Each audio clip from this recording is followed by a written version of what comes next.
আসসালামু আলাইকুম, সবাইকে আমন্ত্রণ জানাচ্ছি রিনাস কিচেনে। আজ নতুন আরেকটা রেসিপি নিয়ে হাজির হলাম। আজকের রেসিপি হচ্ছে ইলিশ মাছের দো পেঁয়াজু। ইলিশ মাছের দো পেঁয়াজু কম বেশি সবাই পারেন। আমি যেভাবে রান্না করি সেটা আপনাদের সাথে শেয়ার করলাম। আশা করি আজকের রেসিপিটা আপনাদের ভালো লাগবে।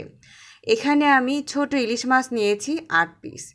এবার ভালো করে ধুয়ে পরিষ্কার করে মাছগুলোকে একটু কেচে নিয়েছি।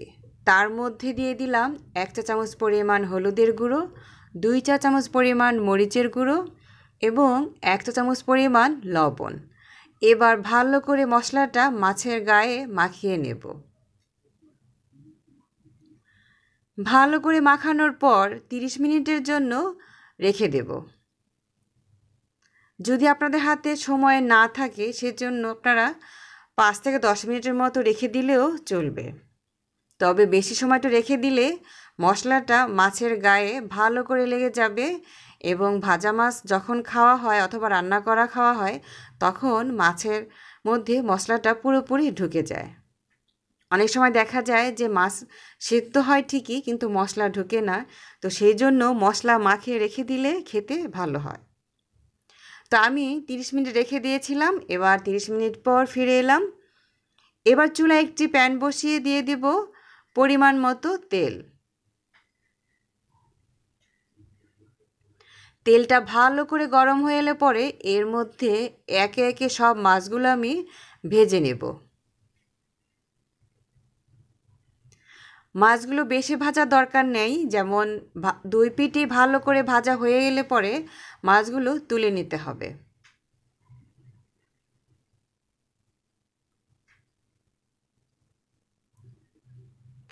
এই ইলিশ মাছগুলো ছোট কিন্তু খেতেও ভালো মজা। আর আমি এখানে কোনো পিস করিনি, দেখতেও সুন্দর লাগছে এবং খেতেও খুব মজা হয়েছে। আশা করছি আপনাদেরও ভালো লাগবে।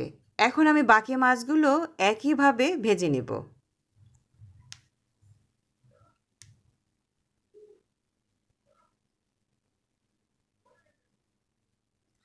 মাছগুলো ভাজা শেষ এবং ওই তেলের সাথেই আমি দিয়ে দিলাম 1 কাপ পরিমাণ পেঁয়াজ কুচি।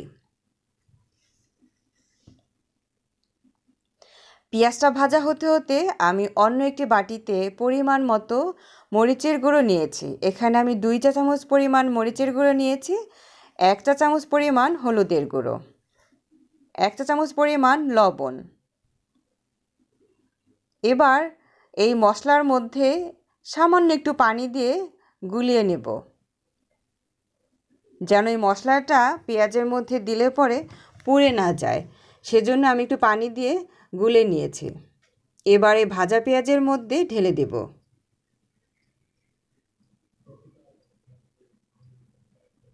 এবার ভালো করে মশলাটা কষিয়ে নেব। প্রয়োজন হলে আরও একটু পানি দেওয়া যেতে পারে।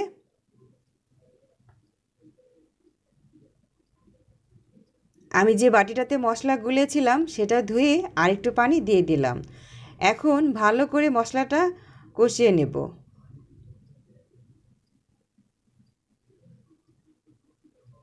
মশলাটা কষানো শেষ। এবার পরিমাণ মতো পানি দিয়ে দিলাম এবং পানিটা ফুটে উঠলে পরে এর মধ্যে দিয়ে দেব ভাজা মাছগুলো।